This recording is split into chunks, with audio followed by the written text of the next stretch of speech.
Parce que nous aimons les livres, c'est à la Bibliothèque de Genève, BGE, pour les initiés, que nous nous rendons cette semaine. Constituée notamment du centre d'iconographie, du musée Voltaire et de la musicale, c'est en son cœur au Bastion que je choisis de découvrir certains de ses secrets grâce à mon guide du jour, Nicolas Chetty, qui nous ramène le soleil après la pluie. Je crois que c'est possible. Rien compris. Là, je suis en train de filmer, donc tu peux y aller. Ah, t'es en train de filmer. Bah ouais. Qu'est-ce qu'évoque et qu'est-ce qu'est finalement cette bibliothèque aujourd'hui à Genève? Alors c'est évidemment une institution très importante. Cette bibliothèque est née au XVIe siècle, au moment de la création de l'Académie. Et elle a accompagné l'université du XVIe siècle, l'Académie qui a été fondée en 1559, et jusqu'à nos jours, elle a accompagné les universitaires en devenant une bibliothèque de référence. La bibliothèque ne couvre plus tous les champs du savoir, il y a une spécialisation, il y a eu la création de toutes ces disciplines. Les bibliothèques de l'université se sont développées. Aujourd'hui, c'est surtout une bibliothèque de sciences humaines. Voilà, là on est dans le hall d'entrée de la bibliothèque. Ah, c'est majestueux, ça résonne quand même Voilà, comme il faut. Quand ça a été construit, c'était vraiment un bâtiment, un temple des livres pour Genève. C'est Ouais. donc ce bâtiment qui a été inauguré en 1873. Et là, on voit quelque chose d'assez magique. Enfin, je ne suis pas sûre que tout le monde le sache, ça. Expliquez-moi. Oui, donc historiquement, la bibliothèque, elle a des points forts. La Réforme, la période des Lumières et évidemment toutes les collections genevoises. Ici, ce sont les collections Jean-Jacques Rousseau. La bibliothèque conserve vraiment des documents exceptionnels sur le philosophe genevois, et ils ont été inscrits en 2011 au registre Mémoire du monde de l'UNESCO.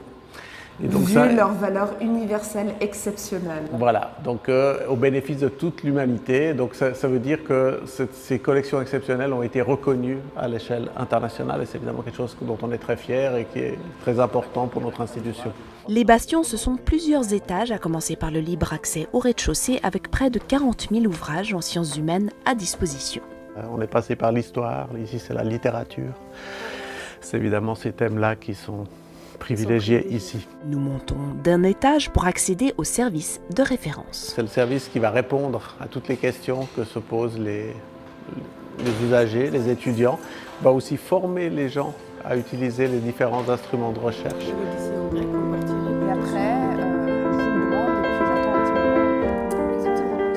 Et en quelques minutes seulement, Angelina me trouve l'Odyssée d'Homère en grec ancien. De quoi me donner un avant-goût des trésors que la BGE s'apprête à nous révéler dans la salle de consultation des périodiques. Bonjour. Zelda, enchantée. Bonjour. Bonjour, enchantée. Je vous ai sorti un missel. Un missel est un livre liturgique qu'on utilise pendant la célébration de l'Eucharistie. Et ce missel a appartenu à Urbain Bonivard, qui est un ecclésiastique genevois. Il était prieur du prieuré clunisien de Saint-Victor de Genève dans la seconde moitié du XVe siècle.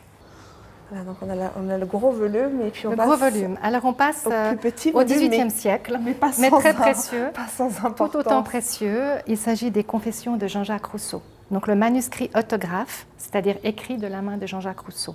Ah, c'est Nous incroyable. J'ai presque envie de pleurer. nous conservons plusieurs manuscrits de Jean-Jacques Rousseau, Émile, Julie ou la Nouvelle Héloïse ou encore le Contrat social.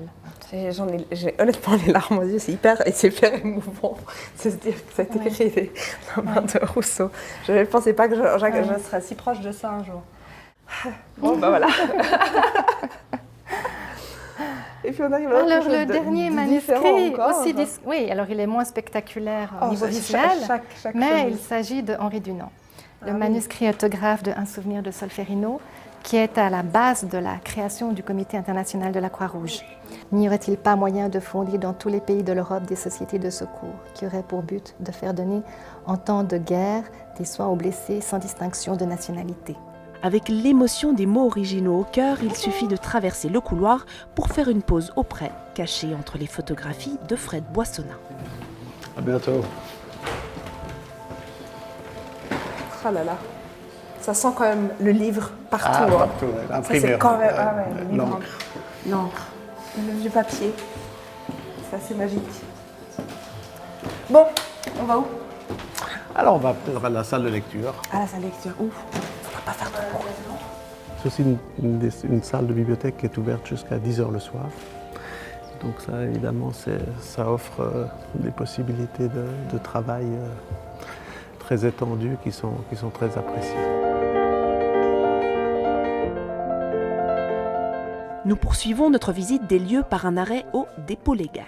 Le dépôt légal, c'est un service qui est extrêmement important pour la Bibliothèque de Genève parce qu'il a la mission de rassembler toutes les publications qui paraissent à Genève, de les faire venir à la bibliothèque et de constituer des collections de référence. Donc que ce soit des livres ou, comme on voit ici, des affiches. Alors, comme ça, par le dépôt légal, on va recevoir tous les ans, tous les jours, des livres, des brochures, des plaquettes, des cartes, des plans, des partitions musicales, des affiches. Et puis on a une partie aussi extrêmement importante qui sont les publications périodiques. Là, on est sur quelque chose qui a lieu au Théâtre de Carouge. Et puis là, on est dans quelque chose de totalement différent avec les Harlem Globetrotters. Et les collections que nous constituons au jour le jour vont présenter un éventail extrêmement large de toutes les activités genevoises, que ce soit sur le plan littéraire, scientifique, politique, pour la presse quotidienne, pour aussi, par exemple, l'économie, les activités associatives, le sport, etc., etc.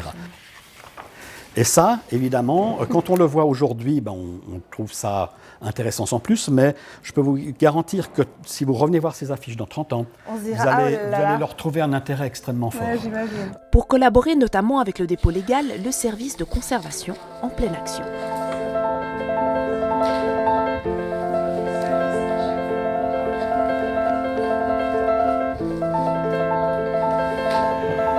Bonjour, Zelda.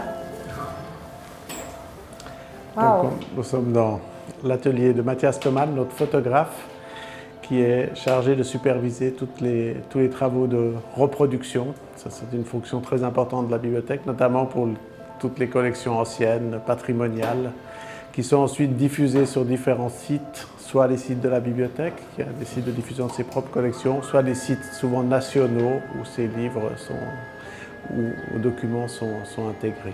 Nous, on va vous laisser, on va continuer à faire la visite. Okay. Merci beaucoup. Merci à vous. Bon après-midi. Les documents scannés participent des grands travaux de numérisation dont Alexis Rivier est responsable, tant dans le processus que le contenu.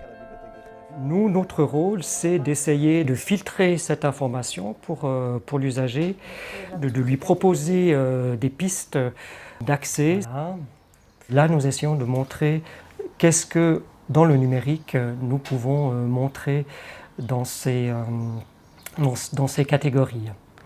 Qu'est-ce qui vous plaît, vous, dans cette mission qui vous est donnée finalement? Alors c'est le challenge, très certainement.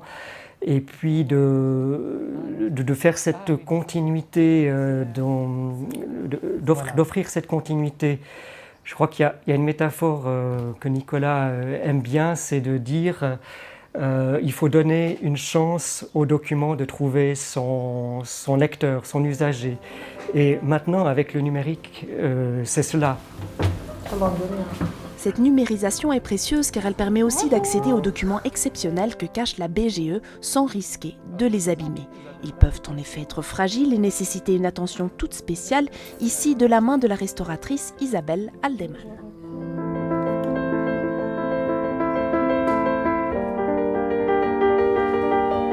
Il est hélas déjà temps de quitter Nicolas avant la toute dernière étape au cœur de l'une des réserves de la BGE. À bientôt. Au revoir. Au revoir.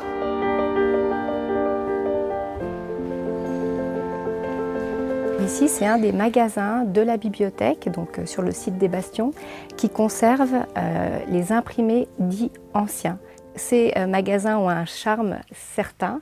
Par contre, dans le domaine de la conservation, ils sont totalement inadaptés. C'est un espace où on ne peut plus conserver nos collections qui sont particulièrement précieuses et on doit le vider et faire un grand déménagement vers nos nouveaux dépôts du Carré Vert. Ce cuir était réservé aux reliures particulièrement raffinées. Ces nouveaux dépôts, ça fait partie des grands projets, des grands chantiers de la BGE à venir. C'est un chantier des collections qui nous occupe maintenant depuis près de 6 ans pour tout ce qui a été dépoussiérage, travaux matériels de conservation. Et depuis le 19 février, donc un peu plus de 3 mois maintenant, il y a ce travail de sélection qui est fait par les équipes à l'interne pour choisir tous les livres qui sont antérieurs à 1850. c'est une peau de truie, donc l'animal, qui a été décorée avec des fers, des fleurons. C'est une reliure qui est particulièrement intéressante parce qu'on voit qu'on a des index qui ont été fabriqués en parchemin. Voilà, donc ce document a été élu comme candidat pour les nouveaux dépôts du Carré Vert. C'est le doux parfum des beaux livres qui nous enveloppe pour la fin de ce voyage, avec la certitude que Genève garde précieusement en son sein celles et ceux qui écrivent l'histoire de notre humanité.